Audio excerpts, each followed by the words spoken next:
The Scandal at Bohemia. The Mysterious Visitor. It was a quiet evening at 221B Baker Street, and Dr. John Watson sat across from Sherlock Holmes, watching as the great detective studied a case with his usual sharp focus. Suddenly, a loud knock on the door disturbed their silence. Mrs. Hudson, their landlady, entered, announcing an important visitor. A tall, imposing man in a mask and a luxurious cloak stepped inside.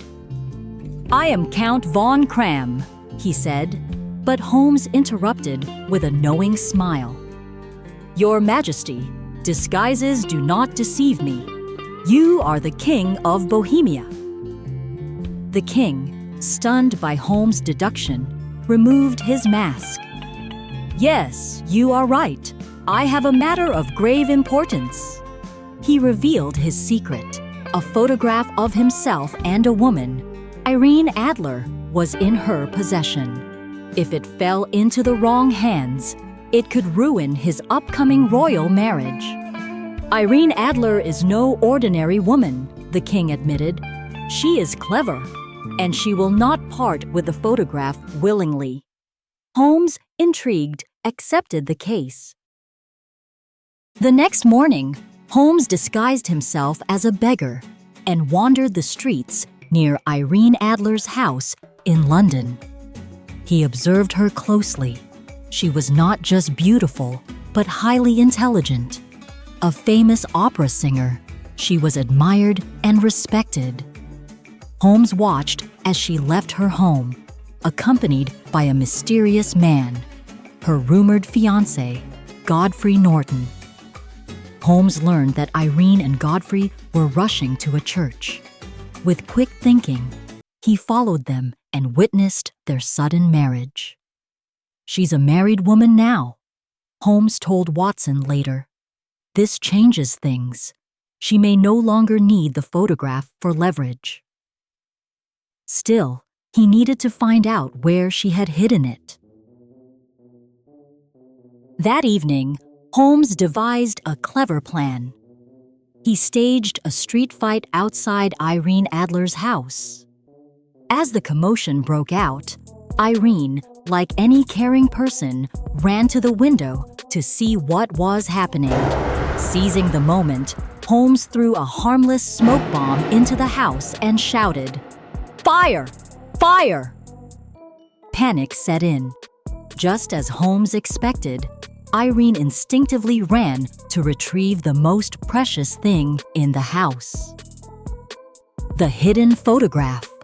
Holmes, watching carefully, noted where she went. He now knew exactly where the photograph was hidden. Satisfied, he ran, believing he had won. The next morning, Holmes, Watson, and the king arrived at Irene Adler's house, ready to take the photograph. But the house was empty. Irene Adler was gone. A servant handed Holmes a letter. He opened it and read, "My dear Mr. Holmes, you played your game well, but I am not so easily fooled. I suspected you the moment I saw you in disguise. I saw through your plan and left before you could return. Do not worry, your king is safe. I have no intention of using the photograph against him. I keep it only for my protection. Tell His Majesty he has nothing to fear. Farewell, Mr. Holmes. You were almost the best. Irene Adler." Holmes chuckled and looked at the king. "She outwitted me," he admitted, tipping his hat in admiration. "She will always be the woman to me." Epilogue. The Legend of Irene Adler. The king, relieved but surprised, thanked Holmes and left. Watson, still astonished, turned to Holmes. "You admire her?" Holmes smirked. "Admiration? Respect. She was the smartest opponent I have ever faced." As the fog rolled over London, Irene Adler, the woman who beat Sherlock Holmes, had vanished, leaving behind a legend. The end.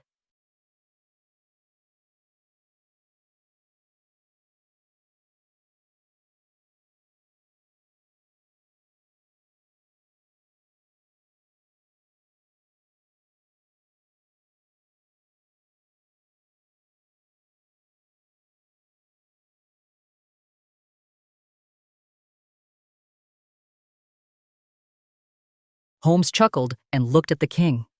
"She outwitted me," he admitted, tipping his hat in admiration. "She will always be the woman to me." Epilogue: The Legend of Irene Adler. The king, relieved but surprised, thanked Holmes and left. Watson, still astonished, turned to Holmes. "You admire her?" Holmes smirked. "Admiration? Respect. She was the smartest opponent I have ever faced."